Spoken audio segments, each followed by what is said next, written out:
Olá! Com o patrocínio do Badoff, que faz o melhor brioche da cidade, está no ar pela TV Pop, canal a cabo Speed Fiber, analógico 14, digital 15.6, o programa No Ataque e na Defesa. Vocês também podem nos assistir pelo YouTube, Facebook ou pelo site da TV Pop, tvpop.org. As atrações do programa de hoje são as seguintes. No primeiro bloco, vamos falar dos jogos válidos pela 22ª rodada do Campeonato Brasileiro, a começar pelo clássico vovô Botafogo e Fluminense. Depois é a vez de comentarmos sobre Bahia e Vasco da Gama. No segundo bloco, o jogo em destaque é entre Flamengo e Vitória. No terceiro e último bloco, vamos ter um panorama geral do Campeonato Brasileiro com resultados da 22ª rodada do campeonato. Teremos também a classificação do campeonato, tabela de curiosidades elaborada pelo Dr. Marcos Macedo, colaborador do programa, tabela de desempenho dos times cariocas. Vamos falar sobre as chances de título, chances de permanência no Campeonato Brasileiro. Por fim, a artilharia. E também teremos como assuntos a Libertadores, Copa Sul-Americana e Copa do Brasil. E para encerrar o programa, o tradicional quadro Recordar é Viver. Hoje trazendo um jogo entre Fluminense e Vasco da Gama do ano de 1970. Então vamos iniciar o programa falando sobre o clássico disputado no sábado à noite no Newton Santos entre Botafogo e Fluminense. Para um público de 23.994 torcedores, o Botafogo e Fluminense fizeram um jogo bastante equilibrado. Essa média é uma média até superior, 23.994, ao público que vem comparecendo ao Newton Santos, né? O público do Botafogo costuma ser, na média, entre 10 e 15 mil torcedores. Desta vez, um público maior, 23 mil torcedores, 994, com mais ou menos 1.500 tricolores no estádio, não mais do que isso. E o Botafogo e o Fluminense ficaram num empate por 1-1. O Fluminense optou em mandar a campo um time de reservas, poupou os seus principais jogadores, já que o Fluminense tem um compromisso pela Libertadores na terça-feira contra o Rivadavia da Argentina, jogo que será no Maracanã. E o Botafogo foi a campo com a sua força máxima. E o Fluminense, surpreendentemente, fez uma boa partida. No primeiro tempo, o Fluminense começou até melhor que o Botafogo. Aos poucos, o Botafogo foi equilibrando o jogo e passou a ter um domínio sobre o Fluminense. E resultou num gol de falta. Aliás, um golaço do Alex Telles, cobrando uma falta aos 44 minutos do primeiro tempo. Um gol assim realmente numa cobrança de falta excepcional do Alex Telles. Alguns torcedores do Fluminense nas redes sociais comentaram sobre uma possível falha do goleiro Fábio. Eu não vi assim. Para mim, o Fábio não teve nenhuma culpa no gol. Mérito todo do lateral esquerdo do Botafogo, Alex Telles, chutou a bola no ângulo e ficou realmente quase que impossível se fazer a defesa. Então, o Botafogo levou para o vestiário uma vantagem por 1-0. No segundo tempo, o Fluminense voltou melhor, começou a pressionar o Botafogo, até que o Botafogo acordou e também passou a ter um domínio maior no jogo, pressionando o time do Fluminense. O Botafogo teve algumas oportunidades até de fazer o segundo gol, não aproveitou e o Fluminense colocou em campo alguns dos seus titulares, como o Canóbio, Savarino, o Lúcio e o Hulk. Mas antes disso, aos 13 minutos, o Fluminense já conseguia, numa cobrança de escanteio, uma cabeçada muito bem dada pelo jogador Ignácio, empatar. Depois o Fluminense fez essas trocas, colocou esses jogadores no jogo, mas ao contrário do que se esperava, o Fluminense, em vez de subir de produção, naturalmente, não foi o que aconteceu. O Fluminense estava até jogando uma boa partida, com a entrada desses jogadores, o Fluminense caiu um pouco de produção, o Botafogo foi para cima na busca da vitória do segundo gol, mas o jogo terminou mesmo empatado. O Botafogo não conseguiu fazer o seu segundo gol, o Fluminense também não teve nenhuma outra chance muito clara de fazer o gol de desempate, e o jogo acabou ficando mesmo empatado por 1-1. Na minha opinião, um resultado justo pelo que as duas equipes apresentaram, produziram no jogo. O Fluminense, com um time de reservas, saiu-se bem, fez uma boa partida. O Botafogo saiu na frente do placar, fez 1-0. O Fluminense foi buscar um empate e o jogo se ofereceu ali para ambos os times e acabou, na minha opinião, pela produtividade exibida em campo, um empate sendo bastante justo. Pior para o Botafogo, que é o mandante, o time saiu sob vaias do campo de jogo, porque esperavam uma vitória do time alvinegro, até porque o Fluminense mandou um time de reservas a campo na maior parte do tempo, né? Alguns de seus titulares só entraram mesmo no segundo tempo, quando o jogo já estava 1-1. Estatísticas da partida: o Botafogo finalizou 19 vezes contra 15 do Fluminense. No gol foram 8 pelo lado alvinegro e 4 pelo lado tricolor. Posse de bola, uma posse maior para o time do Fluminense, 51%, 59% contra 41% do Botafogo. Um jogo bastante equilibrado.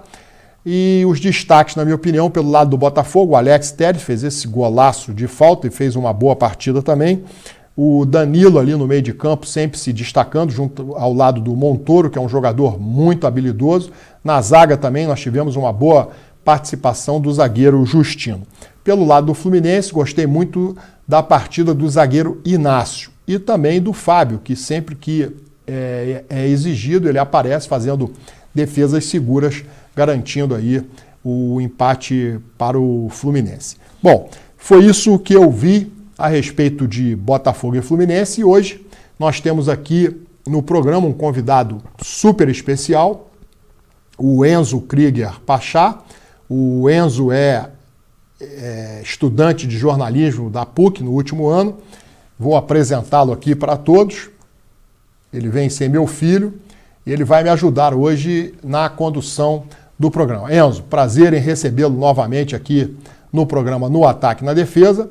E eu gostaria de saber de você como você viu o jogo entre Botafogo e Fluminense, partida que nós assistimos, inclusive, juntos pela televisão. Uma honra estar de novo aqui no Ataque na Defesa, Pachá. Programa especial de Dia dos Pais. Vim aqui para comemorar e é uma honra estar aqui de novo. Sobre Fluminense e Botafogo, Botafogo e Fluminense, o Botafogo fez uma partida que começou muito bem. No primeiro tempo, com dinâmica, um golaço do Alex Telles para encerrar essa primeira etapa, contrato renovado para o jogador, 100 jogos com a camisa do Botafogo, e fez esse golaço que coroou realmente uma partida e uma semana muito especial para ele. O Fluminense começou a segunda etapa melhor, o Ignácio, melhor jogador do Fluminense no retorno da Copa do Mundo, empatou a partida, e depois, realmente, como você bem disse, os titulares tricolores entraram, mas o time piorou. O Fluminense tem que dar uma resposta contra o Independente Rivadavia amanhã pela Libertadores. E eu te pergunto, o empate para você foi justo ou você acha que algum time, ou Botafogo ou Fluminense, deveriam ter saído vitoriosos dessa partida? Um ponto para cada time é justo, mas não é o ideal para ambas as equipes. O Fluminense ainda não ganhou no retorno pós-Copa do Mundo e o Botafogo precisava de uma resposta na frente da sua própria torcida. Aliás, Enzo, falar em não ganhar após o retorno da Copa do Mundo, o Fluminense está a 6 partidas sem vencer no Brasileiro, não é isso? O Fluminense está a 6 partidas sem vencer em todas as competições. 7 se você contar antes da pausa para a Copa do Mundo. São 6 jogos depois que retornou dessa competição e o Fluminense ainda não conseguiu dar alegria ao seu torcedor. Tem uma oportunidade, talvez o teste definitivo, na terça-feira, contra o Rivadavia, no Maracanã. Por esse motivo, o trabalho do Zubeldia é muito contestado aí pelo torcedor tricolor. Como você vê até agora o trabalho do Zubeldia à frente do comando técnico do Fluminense Futebol Clube? É impressionante porque nesse mês que nós tivemos depois do retorno da Copa do Mundo, parece que o Fluminense jogou fora todo o excelente trabalho que fez no início do ano no Campeonato Brasileiro, por exemplo. Verdade que sofreu um pouco para passar na Libertadores, mas ainda assim sofreu muito. É um trabalho que era muito bom, mas agora tem certas dúvidas. Eu acho que o time do Fluminense tem que apresentar mais, tem que demonstrar até um pouco mais de vontade, porque a situação atual não é muito boa. E o Fluminense tem qualidade no elenco para poder demonstrar muito mais do que apresenta agora. Alguns comentaristas, inclusive, comentavam no primeiro semestre que o Fluminense jogava o melhor futebol do Brasil, não é isso? Sim, o futebol do Fluminense, apesar de estar atrás ali no início de Flamengo e Palmeiras, como ainda continua, era um futebol que corria por fora para ser campeão brasileiro, talvez, conquistar uma Copa do Brasil, mas hoje a situação é a seguinte, já está muito longe do Palmeiras, também está um pouco longe do Flamengo, a Copa do Brasil já foi para o espaço, perdeu contra o Vasco da Gama jogando um futebol patético, dá para dizer assim. Vamos falar sobre Copa do Brasil no terceiro bloco. E o Fluminense tem a última esperança na Copa Libertadores, mas vai enfrentar o Rivadavia. Na fase de grupos da Libertadores, contra esse mesmo Rivadavia, não conseguiu vencer. Perdeu no Maracanã e empatou com um gol milagroso do John Kennedy no último minuto lá na Argentina. E vale destacar, o John Kennedy se lesionou na Copa do Brasil, rompeu o ligamento cruzado anterior do joelho e não joga mais neste ano. John Kennedy que vinha sendo um dos destaques do Fluminense nos jogos, não é isso, Enzo? Exatamente, ao lado do Ignacio, o melhor jogador nesse retorno pós-Copa. É uma grande perda para o tricolor que vai ter que contar agora com Castilho e Germancano no ataque. Bom, falamos aí sobre esse empate entre Fluminense e Botafogo e agora vamos falar sobre Vasco da Gama e Bahia. Produção aqui comigo, vamos falar sobre o Bahia e Vasco da Gama, jogo disputado na Arena Fonte Nova para um público de 40.175 torcedores. Bahia e Vasco fizeram um jogo muito equilibrado, de um nível técnico, eu diria, muito ruim, mas não faltou disposição para ambos os times, não faltou entrega dos jogadores, mas o resultado foi decepcionante para, principalmente, o torcedor do Bahia, que esperava uma vitória do time jogando como mandante. O Vasco da Gama não fez uma partida ruim, o Vasco da Gama vem crescendo de produção aí nas mãos do treinador, sob o comando do treinador Pedro Emanuel.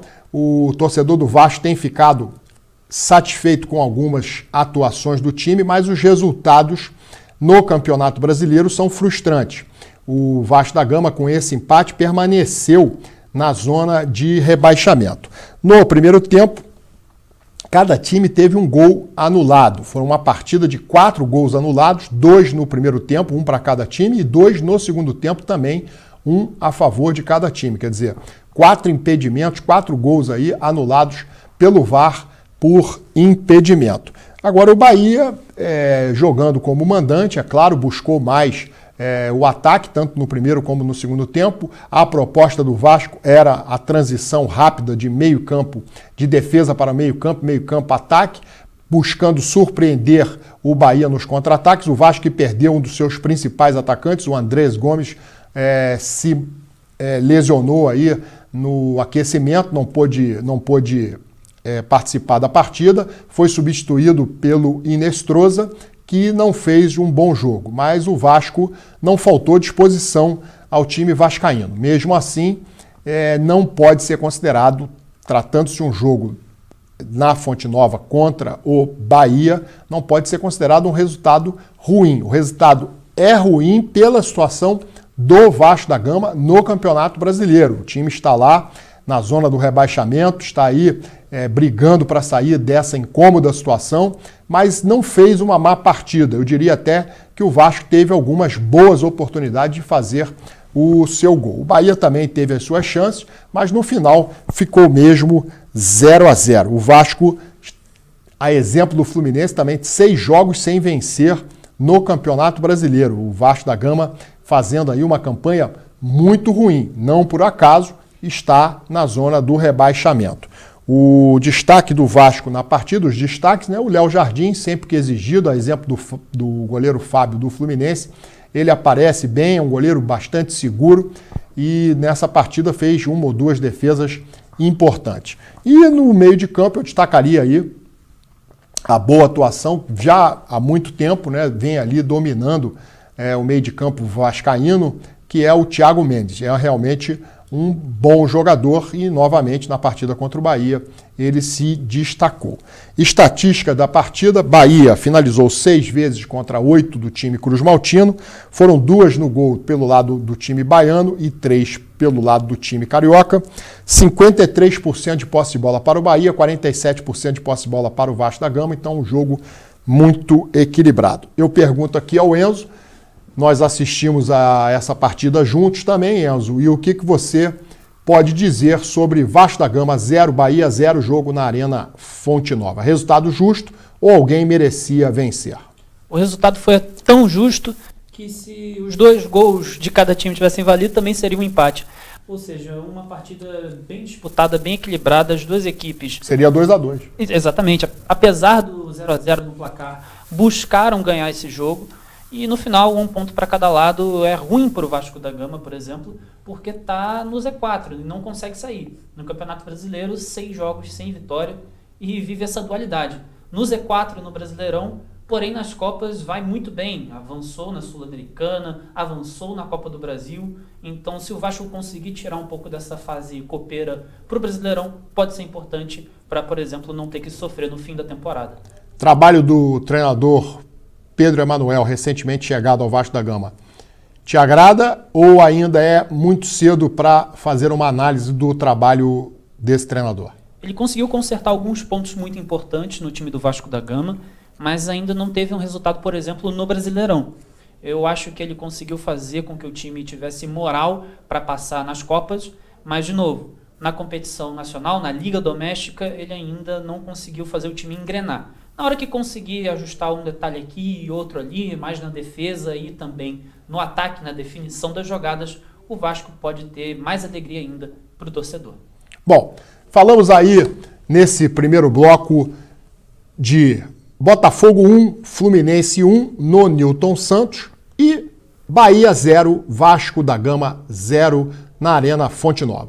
No segundo bloco, será a vez de analisarmos a vitória do Flamengo contra o Sport Clube Vitória, por 2-0 no Maracanã. Não saiam daí, o intervalo é rápido, voltamos já.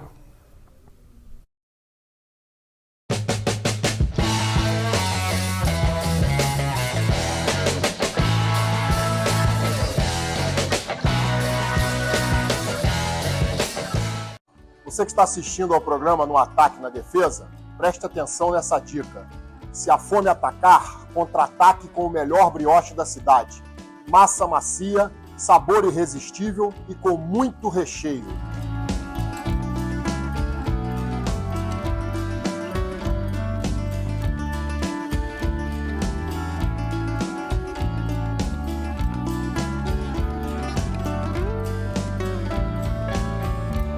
Pensou brioche? Pensou?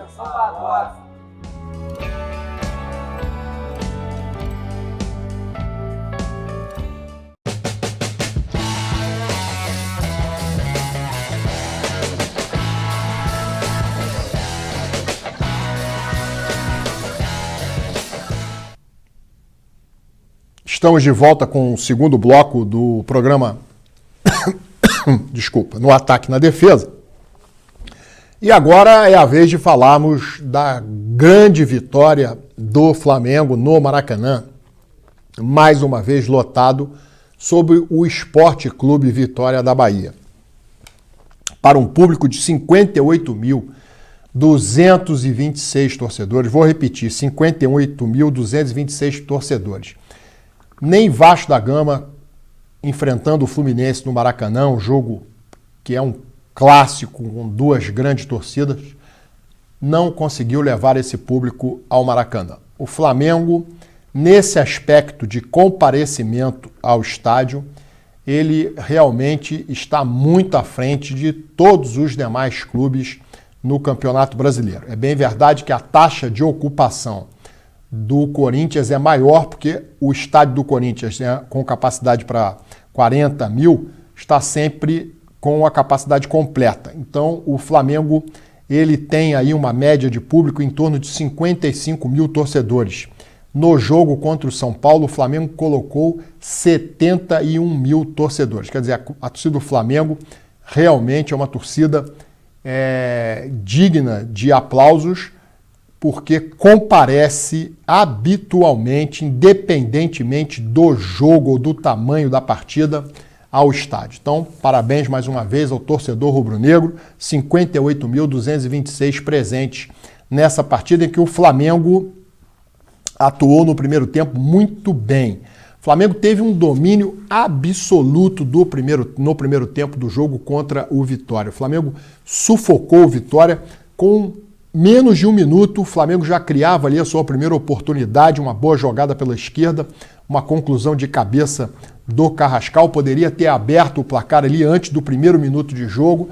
Depois o Flamengo continuou em cima do Vitória, criando algumas oportunidades, até que o Pulgar acertou um chutaço de fora da área, a exemplo do que já havia ocorrido no primeiro turno, lá no Barradão, que o Pulgar também marcou um golaço de fora da área, repetiu a dose nessa partida no Maracanã, chutou uma bola indefensável para o bom goleiro Lucas Arcanjo do Vitória, e isso ocorreu aos 13 minutos do primeiro tempo.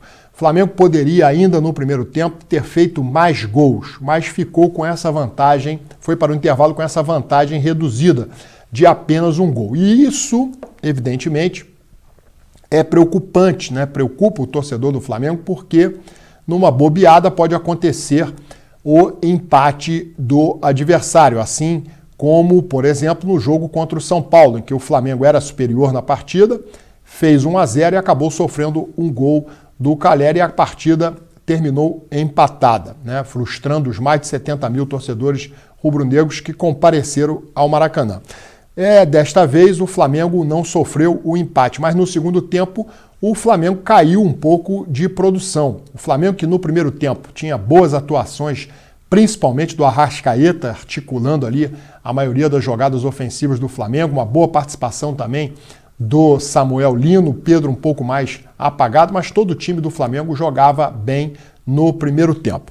No segundo tempo, o Flamengo, não sei se poupando aí para o jogo contra o Cruzeiro, já na quarta-feira pela Libertadores, o Flamengo diminuiu muito o ritmo, chamou o Vitória para cima, o Vitória procurou então jogar mais ofensivamente, mas também não criou nenhuma chance clara de gol. E o Flamengo trocou ali para poupar os seus principais jogadores para o jogo contra o Cruzeiro, tirou do jogo o Arrascaeta, o Jorginho e o Pedro, colocou em seus lugares o Lucas Paquetá, que entrou muito bem, ditou o ritmo ali do Flamengo no segundo tempo, o Everton Araújo e o Bruno Henrique. E o Bruno Henrique acabou fazendo o segundo gol do Flamengo, também um golaço, um chutaço de perna esquerda, indefensável, aos 35 minutos do segundo tempo. Flamengo 2, Vitória 0. Vitória do Flamengo muito justa. O Flamengo foi muito superior ao Vitória, principalmente no primeiro tempo. No segundo tempo, baixou um pouco o ritmo, mas mesmo assim não foi ameaçado pelo Vitória, controlou bem o jogo, até que o Bruno Henrique fez esse golaço aos 35 e decretou a vitória do Flamengo sobre o Sport Clube Vitória. Destaque no Flamengo: gostei da atuação de todo o time, mas Pulgar por esse golaço e também pelos passes que acertou na partida. O Arrascaeta foi muito bem, na minha opinião. E menção honrosa também para o BH, né? Que chutaço. Bruno Henrique, realmente ele entra, ele costuma fazer gols e quando faz gols, faz golaços, né? Esse foi mais um golaço do Bruno Henrique. estatísticas da partida, o Flamengo finalizou 19 vezes contra 7 do Vitória, 6 no gol contra apenas uma do clube baiano, 61% de posse de bola para o Flamengo, 39% de posse de bola para o Vitória. O Flamengo, né, a se registrar, a boa atuação, principalmente no primeiro tempo, comparecimento em massa da torcida, isso não surpreende, mas chama a atenção que a torcida está sempre presente, um público aí superior a 55 mil torcedores, mais do que nos jogos entre Vasco e Fluminense. E o próximo jogo do Flamengo, desafio enorme pela Libertadores contra o Cruzeiro, primeiro jogo de ida no Mineirão. Enzo, Flamengo 2, Vitória 0. O Flamengo diminuiu a vantagem para o Palmeiras para 6 pontos. Palmeiras que empatou na rodada com o Internacional jogando no seu estádio Nubank Arena. E o que você achou desta vitória do Flamengo contra o Sport Clube Vitória? Foi justa e a atuação do Flamengo foi convincente, já que o torcedor do Flamengo protestava muito contra a atuação do time, principalmente nos jogos contra o São Paulo Internacional. O treinador ficou na berlinda, sendo alvo aí de críticas da torcida rubro-negra. O que você viu nesse Flamengo 2, Vitória 0 no Maracanã? Vitória justa do Flamengo, produziu mais. O Vitória deu trabalho sim, fez uma boa proposta dentro do Maracanã e vale destacar que foi o clube que tirou o Flamengo da Copa do Brasil. Ou seja, não seria uma partida simples, não seria uma partida fácil e com um chute de fora, um golaço do Pulgar, conseguiu desbloquear o 0 do placar. Ou seja, um chute de fora que fez com que o Flamengo conseguisse ter mais controle da partida, não conseguia criar oportunidades muito claras de gol, e um golaço desses realmente quebra o planejamento do Vitória. E, por exemplo, o Flamengo tentou outro com o Léo Pereira, quase fez 3 minutos depois. Acabei esquecendo de relatar um chutaço do Léo Pereira para uma defesaça do Lucas Arcanjo, né? O Flamengo realmente precisou desse chute de fora da área para conseguir abrir o placar. Estava muito congestionado o Vitória ali, né? Atravessou um ônibus na frente do gol, né? Muito bem. É um excelente trabalho do Jair Ventura e teve que conseguir com o Pulgar fazer esse 1-0 para depois no segundo tempo ampliar com o Bruno Henrique, uma excelente jogada. O Vitória tentou sair um pouco mais espaço para o Flamengo e espaço para a qualidade do Bruno Henrique. É letal, 2-0, um golaço também com a perna esquerda, o Bruno Henrique, muito bom jogador. Então, triunfo justo do Flamengo? Sim. Trabalho do Léo Jardim. Enzo, o trabalho do Léo Jardim vem sendo muito criticado aí por comentaristas e os próprios torcedores do Flamengo nas redes sociais, né? Criticam muito o esquema de jogo do treinador. Ele ontem na coletiva disse que precisa de tempo para acertar o time, maioria 9 jogadores voltaram aí da Copa do Mundo, né? O Flamengo teve 9 jogadores convocados ao todo e ele disse que está construindo novamente o seu trabalho. Como você vê até aqui o trabalho do Leonardo Jardim e esse trabalho pode crescer ou você acha que ele já chegou num ponto em que não dá para tirar mais nada do Leonardo Jardim no comando do Flamengo? No futebol você sempre precisa crescer, você sempre precisa de tempo para crescer. E no Flamengo a pressão é absurda. Se o Flamengo empata, não precisa nem perder. Se não ganha o jogo, já não é o suficiente. Como São Paulo e Inter. Por exemplo. E então o Flamengo tem uma pressão absurda em cima de qualquer treinador que ali esteja. Foi assim com o Felipe Luiz no início do ano, perdeu 2 competições. Dizem, vou fazer um parênteses aqui, dizem que por muito menos o Flamengo, né, o BAP demitiu o Felipe Luiz. Exatamente, o Felipe Luiz foi demitido por perder Recopa e Supercopa do Brasil, 2 competições que não têm tanta relevância, por exemplo, como o Brasileiro, Copa do Brasil, que o Leonardo Jardim já foi eliminado, e o Brasileirão. Então é uma questão muito mais do Flamengo em si do que do trabalho do Leonardo Jardim. Vai ter um desafio enorme no meio de semana contra o Cruzeiro. Vamos falar sobre Libertadores no próximo bloco. E a Libertadores vai ser um teste definitivo para dizer sobre o trabalho do Leonardo Jardim no Flamengo. O que você quer dizer é que se o Flamengo for eliminado pelo Cruzeiro, o Leonardo Jardim corre risco de ser demitido? Com certeza. Bom, falamos aí sobre Flamengo 2, Vitória 0. Comentamos que a vitória do Flamengo, na minha opinião, e do Enzo foi justa, principalmente pelo que o Flamengo produziu no primeiro tempo. com grande atuação aí de jogadores como o Arrascaeta e do Pulgar. No segundo tempo, o Flamengo sacramentou a vitória com esse golaço do Bruno Henrique. E agora o desafio do Flamengo é gigante, né? Cruzeiro pela Libertadores que será assunto do terceiro bloco. Também vamos fazer um panorama geral do Campeonato Brasileiro. Vamos passar pela Copa Sul-Americana, tem 2 clubes cariocas que estão vivos na competição, Vasco e Botafogo, e também falarmos sobre a Copa do Brasil, né? O Vasco, mais uma vez, eliminou o Fluminense, a exemplo do que ocorreu no ano passado. E fechar o programa com o nosso tradicionalíssimo quadro Recordar é Viver. Não saiam daí, vamos para um rápido intervalo e já voltamos.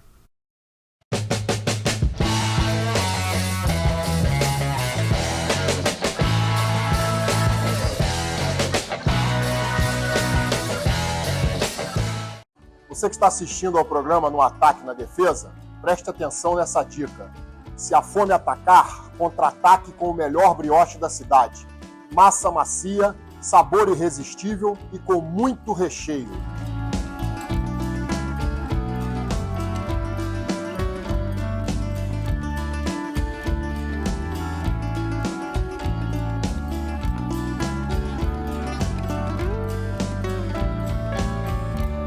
Pensou brioche? Pensou pagote.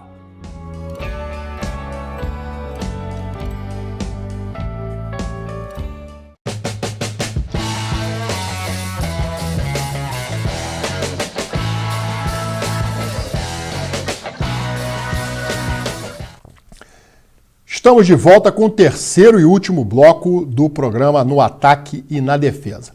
Agora é hora de fazermos aí um raio-x, uma radiografia do Campeonato Brasileiro. Estamos na 22ª rodada e os resultados foram esses aí que vai estar à sua disposição na tela. Enzo, resultados da rodada. Começando com Grêmio 2, São Paulo 1, virada importante do tricolor gaúcho. Coritiba 2, Chapecoense 1. Cruzeiro 3, Mirassol 1. Bahia 0, Vasco também 0. Red Bull Bragantino 0, Corinthians 2. Remo 2, Atlético Mineiro 2. Botafogo 1, Fluminense também 1. Palmeiras 0, Internacional 0. Santos 0, Atlético Paranaense 2. E a vitória do Flamengo por cima do Vitória 2-0. Bom, agora nós vamos para a classificação do Campeonato Brasileiro. Classificação na tela aí para vocês. Classificação aponta com o Palmeiras como líder da competição, né? O Palmeiras é o líder da competição e o Enzo agora vai nos passar aí a classificação do Campeonato Brasileiro após a 22ª rodada. O Palmeiras tem 48 pontos. O Flamengo está em segundo com 42 pontos. Com o jogo a menos do Flamengo. O Atlético Paranaense tem 40 pontos. O Fluminense tem 35. Olhando para agora os cariocas, o Botafogo está em nono com 30 pontos. E o Vasco ainda na zona do rebaixamento, 22 pontos. Bom, na zona do rebaixamento, né, o Vasco da Gama, nós temos 2 grandes times na zona do rebaixamento. O Santos, por enquanto, o Santos e o Vasco da Gama. A Chapecoense, na minha opinião, já está virtualmente rebaixada. O Remo está remando, entre aspas, para sair dessa situação. E ameaçados ali mais 2 times grandes, na minha opinião, além de Vasco e Santos. Grêmio e Internacional. Mas vamos falar agora da tabela de curiosidades elaborada pelo Dr. Marcos Macedo, torcedor do Vasco da Gama e colaborador do programa. Essa tabela nos diz o seguinte: melhor ataque é o Flamengo, o pior ataque é da Chapecoense, melhor defesa, o Palmeiras e a pior defesa é a Chapecoense. Melhor mandante do campeonato é o Atlético Paranaense e o pior mandante, a Chapecoense. O melhor visitante é o Palmeiras e o pior visitante, a Chapecoense. Então a Chapecoense é o pior ataque, pior defesa e o pior mandante da competição e também o pior visitante.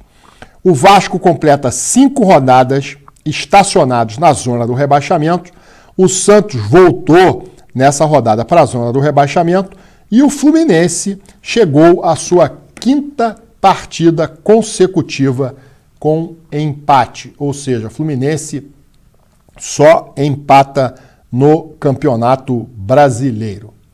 Agora nós vamos para a tabela de desempenho. Tabela de desempenho dos times cariocas. Enzo, com você a tabela de desempenho dos times cariocas no Campeonato Brasileiro. Flamengo com equilíbrio, 21 pontos dentro de casa, 21 pontos fora, 42 no total. O Fluminense, uma força mais no Maracanã, 24 pontos como mandante, 11 como visitante, 35 no total. O Botafogo também em equilíbrio, 16 pontos dentro de casa, 14 pontos fora, 30 no total.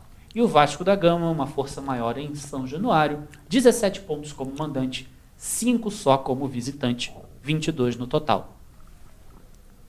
Bom, agora nós vamos analisar as chances de título.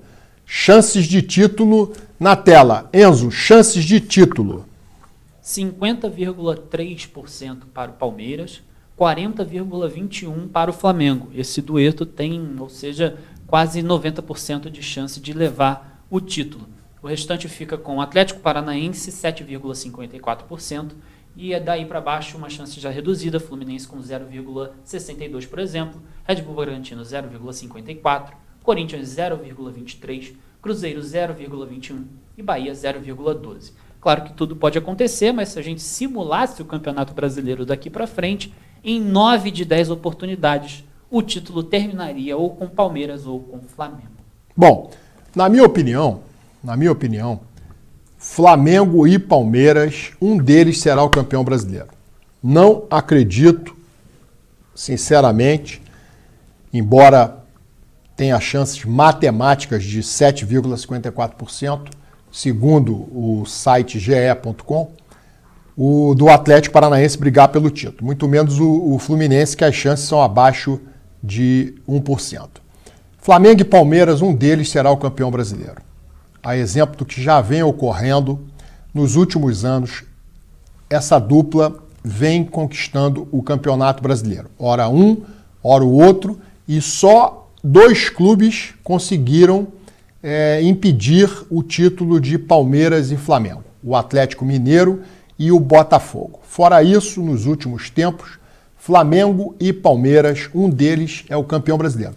Na edição atual, 2026, eu acredito que o título ficará com um deles. Palmeiras agora com mais possibilidades, seguido de perto pelo Flamengo. Vantagem de um para o outro, do Palmeiras para o Flamengo, 6 pontos. Flamengo com um jogo a menos e um confronto direto contra o Palmeiras, jogo em São Paulo. Então, é uma vantagem que o Palmeiras tem atualmente, considerável, mas que ela pode, mais adiante, ficar, vamos dizer assim, reduzida a 0 ou até o Palmeiras ser ultrapassado pelo Flamengo. Eu acredito que Flamengo ou Palmeiras, um deles será o campeão brasileiro. Enzo, na sua opinião, Flamengo ou Palmeiras, ou você colocaria o Atlético Paranaense correndo por fora nessa disputa? Futebol é uma caixinha de surpresas, sobretudo o futebol brasileiro. Mas realmente no quesito nacional, Flamengo e Palmeiras dominam e tendem a continuar desse nível se nós olharmos para projeto, para resultados esportivos. Então, em 2026 vai ser flamenguista ou palmeirense. Bom, então chances de títulos aí consideráveis mais para o lado do Palmeiras e do Flamengo, é exemplo que já vem ocorrendo em anos anteriores. Essa regra só foi quebrada por Atlético Mineiro e Botafogo. Agora vamos ver aí as chances de permanência. Chances de permanência na tela. Interessa ao torcedor do Vasco. Chances de permanência. Enzo, chances de permanência. O Vitória lidera a chance de ficar na Série A com 82,87%, seguido pelo Grêmio com 67,71%. Logo atrás do Grêmio, o rival do tricolor gaúcho, o Colorado Inter, com 66,20%. Depois, o Santos, com 62,58% de chance de ficar na elite do futebol brasileiro. Depois, Mirassol com 59,7% de chance de ficar, o Vasco com 48,82%, seguido de Remo com 42,77% e a Chape com uma probabilidade quase inexistente, apenas 0,24% de chance, praticamente rebaixada a Chapecoense. Bom, para mim eu não tenho dúvida nenhuma de que a Chape está rebaixada. Teria que fazer uma campanha muito acima do normal, num futebol que a Chape não consegue apresentar, ou seja, para mim a Chape está rebaixada. Agora, entre esses times, eu mantenho a minha opinião dada em programas passados. Para mim, 2 grandes clubes vão estar entre os rebaixados. Vasco, ou Santos, ou Inter, ou Grêmio. Desses 4, para mim, 2 vão cair. Essa é a minha opinião. E as chances do Vasco de permanecer, vocês viram aí, elas são menores do que as chances de queda. O Vasco tem mais de 50% de queda, de chances de queda, do que de permanecer. Então, a situação do Vasco da Gama é realmente preocupante, é realmente muito preocupante. O Vasco precisa reagir no Campeonato Brasileiro, 6 jogos que o Vasco não consegue vencer no campeonato, mesmo jogando em São Januário. Então, é preciso que o Vasco reaja e já, porque com o passar das rodadas e o Vasco continuar na zona do rebaixamento, a situação vai cada vez ficando mais crítica e é quase que poderá mais adiante ser irreversível. Então, lanterna aí ligada para o Vasco da Gama e 2 grandes aí do futebol gaúcho, né? A dupla Grenal também, os 2 ameaçados de queda. Vamos agora conferir a artilharia do campeonato. Enzo, artilharia do campeonato na tela. O artilheiro do campeonato é Viveiros, do Atlético Paranaense, com 14 bolas na rede. Pedro, do Flamengo, é o segundo colocado com 12 gols. Em terceiro, Carlos Vinícius, do Grêmio, tem 10 gols na temporada. Vamos passar agora à próxima rodada. Rodada no fim de semana, já que no meio de semana teremos rodada pela Libertadores e também pela Sul-Americana. Sábado, 23ª rodada, sábado, 15 de agosto, Maracanã, 4h30, Fluminense e Palmeiras. Aí o Fluminense recebendo o líder do campeonato. No domingo, 16 de agosto, às 16 horas em São Januário, Vasco da Gama e Santos. É jogo que o Vasco não pode pensar em empatar, é jogo para ganhar. E o Santos vem muito mal no Campeonato Brasileiro, perdeu em casa para o Atlético Paranaense. Também no domingo, às 18h30, no Maião, o Mirassol joga contra o Flamengo. Esses clubes nem se enfrentaram ainda pelo primeiro turno e já vão se enfrentar pelo segundo turno. E também no mesmo horário, às 18h30, no Barradão, o Vitória vai receber o Botafogo. Vamos agora a algumas curiosidades do Campeonato Brasileiro. Mais pontos no Campeonato Brasileiro de pontos corridos. Enzo, mais pontos no Campeonato Brasileiro, apenas os times carioca e a colocação. Times cariocas e a colocação de cada um. O Flamengo é o primeiro colocado do ranking com 1.456 pontos conquistados no Brasileirão. 466. 66, perdão, não consegui enxergar direito daqui. Em sexto lugar, o Fluminense com 1.324 pontos. Passando para 12º, o Botafogo com 1.102 pontos. E logo atrás do Botafogo, o Vasco, 13º, com 928 pontos. Bom, então dos cariocas, o Vasco é aquele que ainda não conseguiu atingir a pontuação de 1.000 pontos. Não é isso, Enzo? Exatamente. Bom, vamos agora ver aí os times que ficaram mais de 13 jogos sem perder no Campeonato Brasileiro. Imagem na tela aí para vocês. Tem o Flamengo, Enzo, em 2019, com 24 jogos sem perder. 24 jogos sem perder. O Botafogo, em 2024, 16 jogos sem perder. O Vasco, em 2010, ficou 14 jogos sem perder. E em 2010 também o Fluminense ficou 15 jogos sem perder. Dos cariocas, já tem o Fluminense lá em 2005, com 13 jogos sem perder. Dos cariocas, eu acho que é isso aí. Faltou o Botafogo, com 13 jogos sem derrotas em 2010, e o Flamengo, em 2011, ficou 16 partidas sem saber perder o que é uma derrota. Então passamos aí os times cariocas que ficaram mais tempo sem perder no Campeonato Brasileiro, e o Flamengo é o líder aí com mais jogos sem perder, 24 jogos na grande campanha de 2019, sob o comando do treinador inesquecível para a torcida rubro-negra, Jorge Jesus. Vamos agora aí, top 10 melhores saldos. Na tela para vocês, top 10 melhores saldos. Enzo, melhores saldos no campeonato, na história do Campeonato Brasileiro. A história não é só de pontos corridos, nós temos brasileiros aí anteriores à época dos pontos corridos, que começou em 2003. Vamos lá, cariocas, só vejo na lista o Flamengo, é isso, Enzo? O Vasco também em 10º colocado ao lado de Palmeiras, Internacional e Atlético. Vasco de...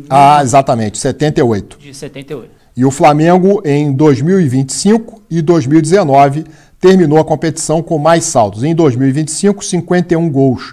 E em 2019, 49 gols. O Vasco da Gama, lá em 78, terminou a competição com 39 gols de saldo. É isso, Enzo? Bom ataque e boa defesa, o resultado pode ser só o quê? Glória. Bom, falamos tudo aí sobre Campeonato Brasileiro. E agora vamos mudar de competição. Vamos falar de Copa do Brasil. Copa do Brasil, resultados, placar agregado na tela. Enzo, é com você. Fluminense 1, Vasco da Gama 3. Corinthians 2, Internacional 3. Placar agregado, hein, dos dois jogos. Grêmio 2, Mirassol 1. Vitória 4, Atlético Paranaense 2. Grande virada do Vitória. Juventude 0, Atlético Mineiro com um gol no último lance 1. Remo 0, Santos 1. Cruzeiro 2, Chapecoense 0. E Fortaleza 3, Palmeiras 5. Bom, vamos agora ver os clubes classificados, né? Os clubes que estão classificados para a fase de quartas de final. São 8 clubes classificados, sorteio terça-feira às 11 horas na sede da CBF. Enzo, os classificados na tela para vocês. Os 2 de Minas, Galo e Cruzeiro. Os 2 do Rio Grande do Sul, Grêmio e Internacional. Palmeiras e Santos de São Paulo. Vitória do estado da Bahia. E o Vasco, o único carioca. Único carioca que eliminou o Fluminense, não é isso? Inesperado antes do confronto, mas depois que os jogos rolaram, é uma vitória incontestável do Vasco. Mais vontade, melhor futebol, e o Vasco da Gama mereceu passar pelo Fluminense. Vasco da Gama 3, Fluminense 1, vitória incontestável. O Vasco foi realmente melhor na partida. O público foi 48.794, como eu destaquei, público do Flamengo contra o Vitória muito maior, público 58 mil na partida contra o Vitória do Flamengo e 48 mil com 2 grandes torcidas no Maracanã. Quer dizer, o público do Flamengo ainda é superior ao público de Vasco e Fluminense no jogo de volta. Vasco venceu por 3-1 e vamos ver aí o que JP Sombra, vídeo retirado do Instagram, falou sobre essa partida. Entenda uma coisa, o tempo pode passar, mas certas coisas não mudam, independente da fase. Hoje, o Fluminense é muito freguês do Vasco. O Vasco numa fase ruim, brigando pra não cair, mas parece um filme repetido. Assim como ano passado, a Copa do Brasil é o momento em que o Vasco esquece todos os problemas. É o momento em que o Vasco abraça sua torcida e mostra o que é ser Vasco. O Vasco no Maracanã mostra que é gigante. Noite que parecia ser a noite do Vasco. A noite do seu atacante reserva que tinha 3 gols na temporada, mas que só em uma noite fez 2. Você pode falar o que for, que mais uma vez o Fluminense se amedrontou contra o Vasco. Vasco aguerrido, Vasco com vontade, um Vasco jogando igual uma final. Por isso o Vasco é recompensado, classificado para as quartas de final da Copa do Brasil. Vasco tão sofrido, entre aspas, que quando chega na Copa do Brasil, seu torcedor realmente lembra o que é ser Vasco. Que o Fluminense consiga ter um mínimo de constância. Um Fluminense sem defesa e um Fluminense que não tem o mínimo de repertório. Hoje, mais uma vez, o Fluminense foi freguês do Vasco. Esse tipo de jogo é pra você lembrar o porquê o Vasco é gigantesco.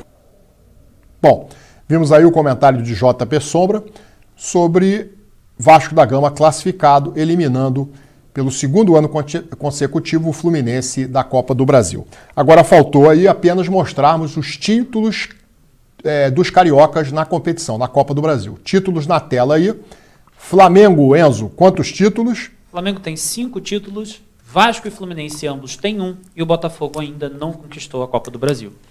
Bom, então, 2 cariocas, apenas o Vasco pode brigar pelo seu segundo título, por um bicampeonato. Os outros todos, Flamengo, Fluminense e Botafogo, já estão eliminados da Copa do Brasil e vão assistir do sofá o Vasco prosseguir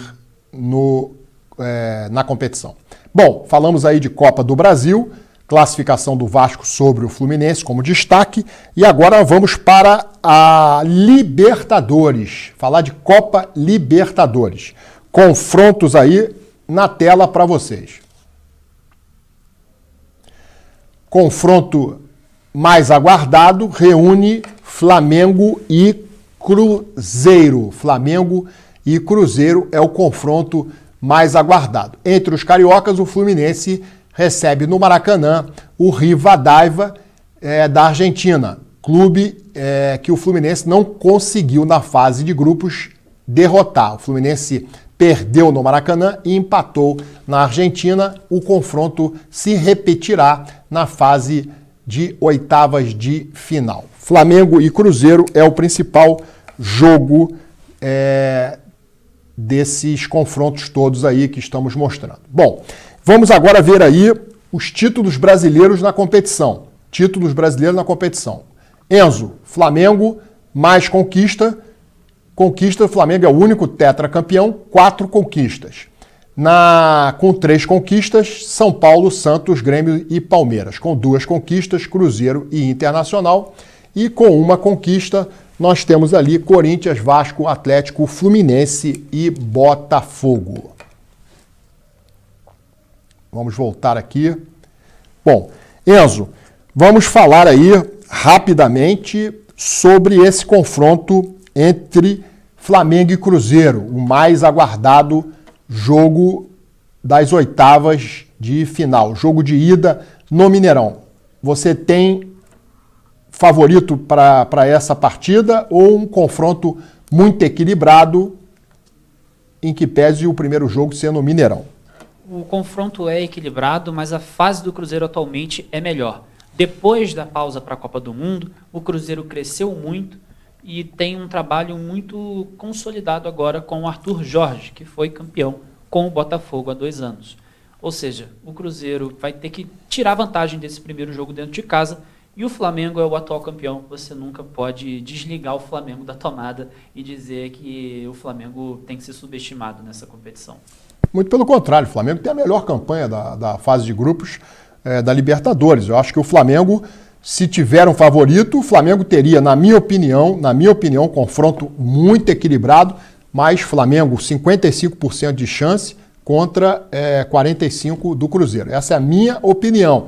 É um jogo duro, um jogo difícil. O primeiro jogo vai ditar muito uma vantagem para quem sair vencedor, mas lembrando que a segunda partida é no Maracanã e o Flamengo tem muita força jogando no Maracanã, assim como o Cruzeiro também tem jogando no Mineirão. No outro confronto, envolvendo um time carioca, Fluminense e Rivadavia, embora o Fluminense não tenha derrotado esse adversário na fase de grupos, eu coloco o Fluminense com 60% de chance de passar para a próxima fase, 40% do Rivadavia. Concorda, Enzo, ou discorda? Eu coloco 55% para o Rivadavia, 45% para o Fluminense. A fase do Fluminense não é boa e o Rivadavia está muito bem no Campeonato Argentino.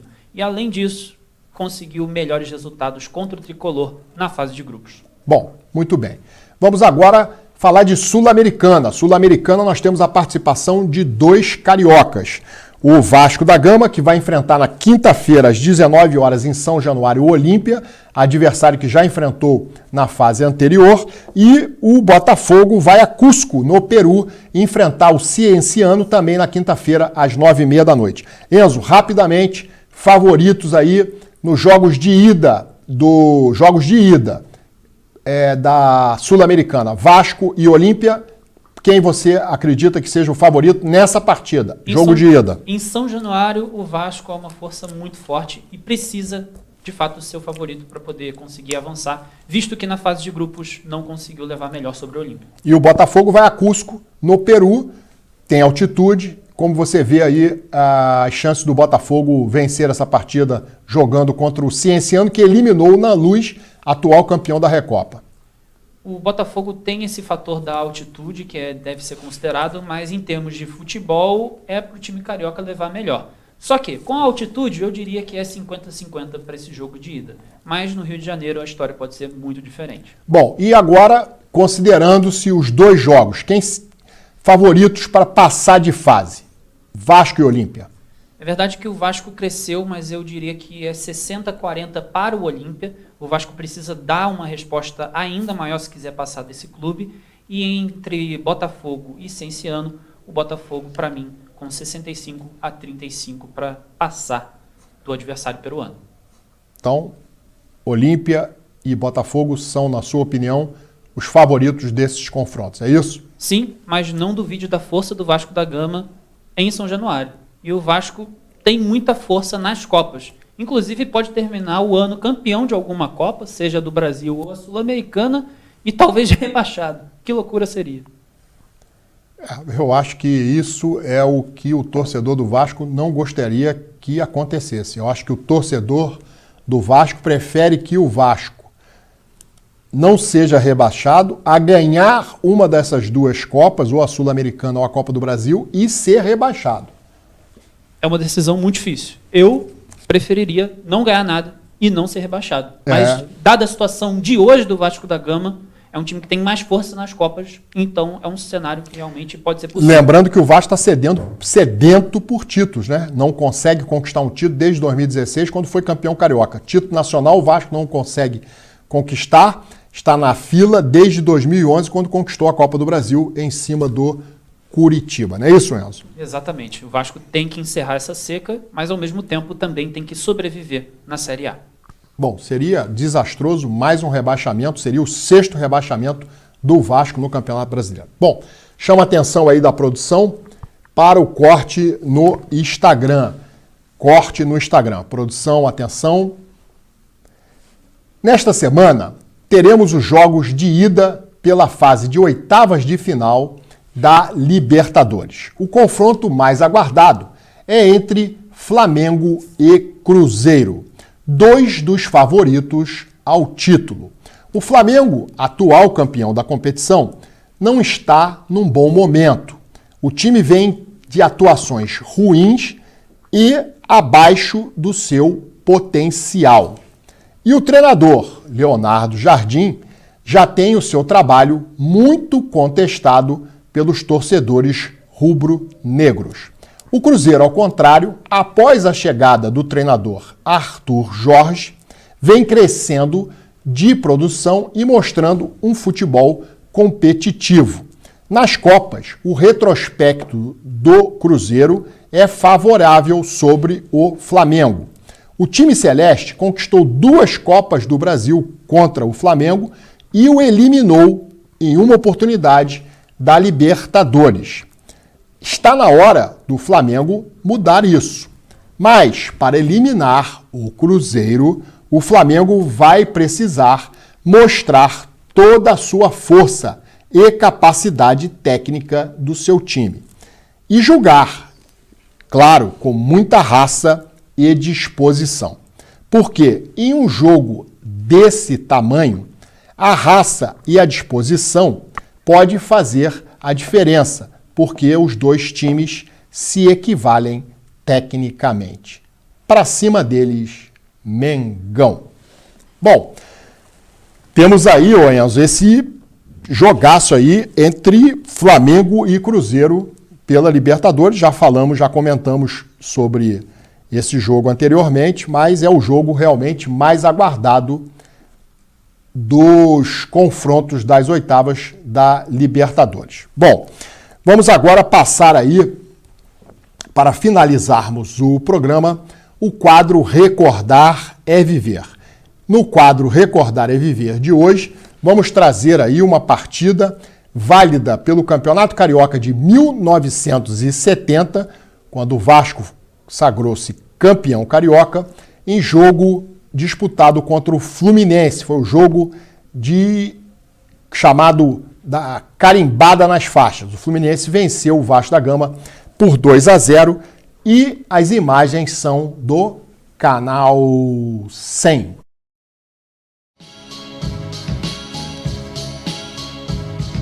Em jogo.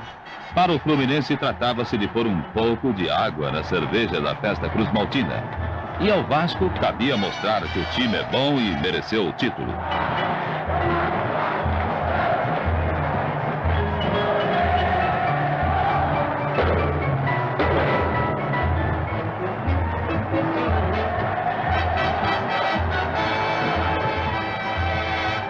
Mais ofensivo o tricolor. A equipe jogava melhor do que nas últimas rodadas, quando fraquejou e perdeu a chance do bicampeonato.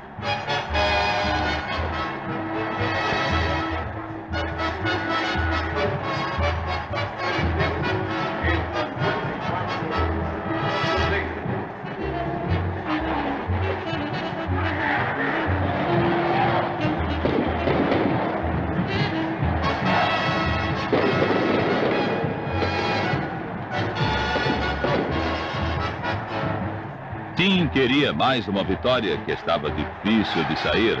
Seus craques cansaram cedo. E onde mais cansaço deu foi aí, pelo lado de Cafuringa, o irrequieto ponteiro que leva seus marcadores à exaustão.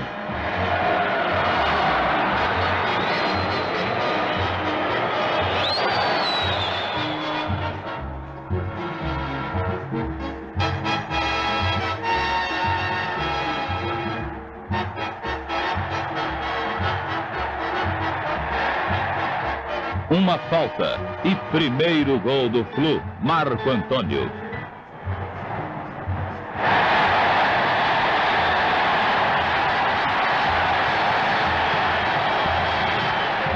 Quis reagir o Vasco, mas a defesa tricolor estava firme e dura, segurando bem o ataque campeão.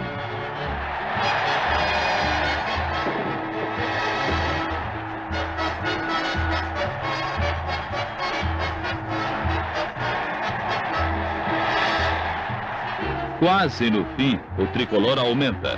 Mickey.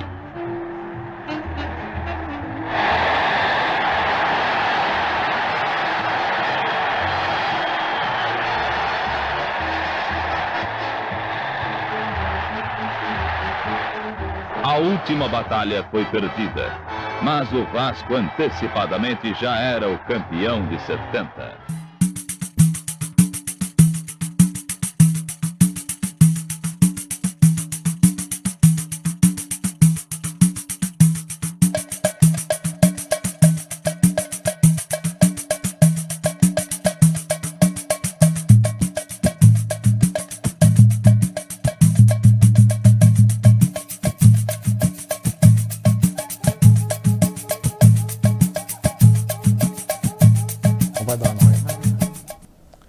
Bom, encerramos o programa com esse quadro Recordar é Viver. Quero mandar um abraço aqui para o Edson Riso, torcedor do Flamengo, meu amigo pessoal. Um abraço aí, ele que é telespectador assíduo do programa. Quero deixar um abraço aqui a todos os advogados, porque 11 de agosto é o dia da nossa classe, o dia do advogado. Um abraço a todos os advogados e advogadas que acompanham o nosso programa e agradecer o meu filho Enzo pela participação no programa de hoje. Nós vamos ficando por aqui.